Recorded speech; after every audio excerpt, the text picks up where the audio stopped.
बघा DC motor starter, DC मोटरचं starter आपण बघत आहोत.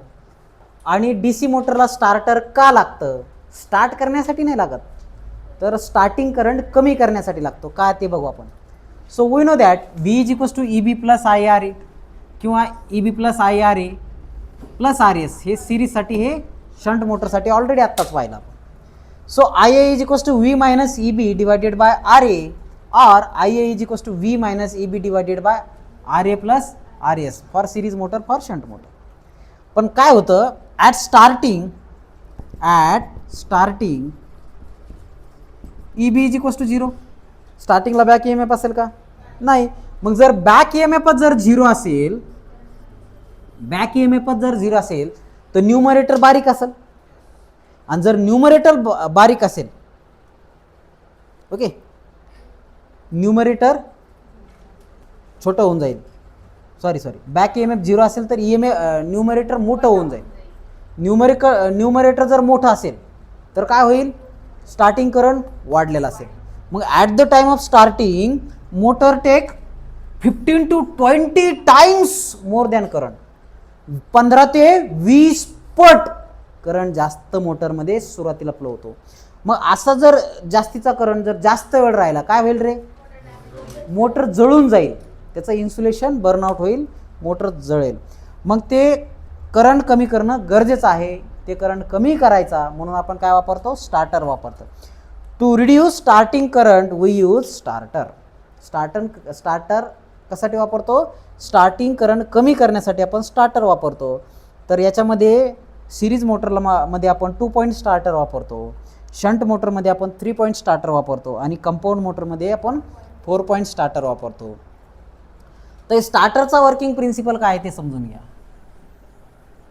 बघा, in starter we use starting resistance. स्टार्टिंगला काय करतो आपण? रेजिस्टन्स ॲड करतो. इथं बघा स्टार्टिंगला ॲडिशनल रेजिस्टन्स, हे बघा हे वाढवलं तर काय होणार आहे?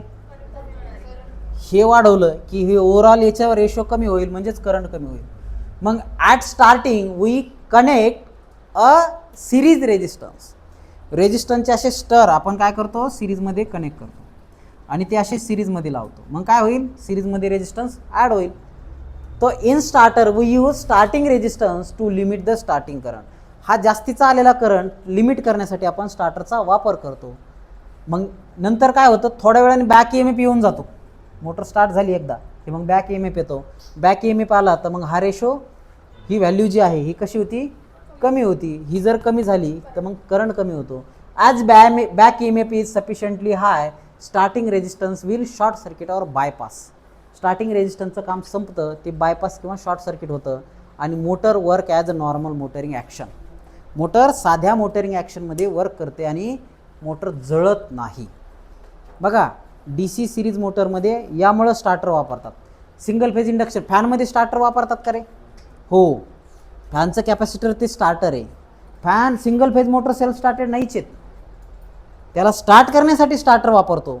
इथं स्टार्ट करण्यासाठी स्टार्टर वापरतो का? नाही. करंट कमी करण्यासाठी स्टार्टर वापरतो.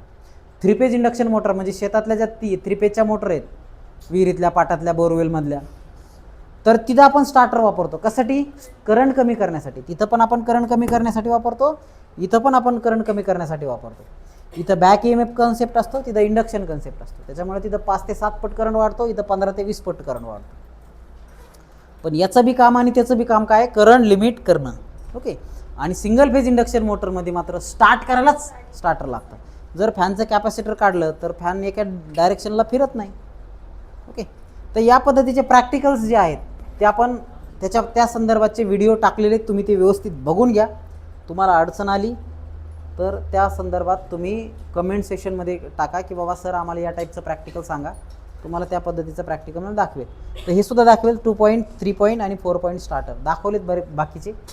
ते रेजिस्टर स्टर कसं काम करतं काय ते बघा तुम्ही एकदा चांगलं, म्हणजे तुम्हाला अजून क्लिअर होईल. ओके. तर हे समजलं तुम्हाला? So write down.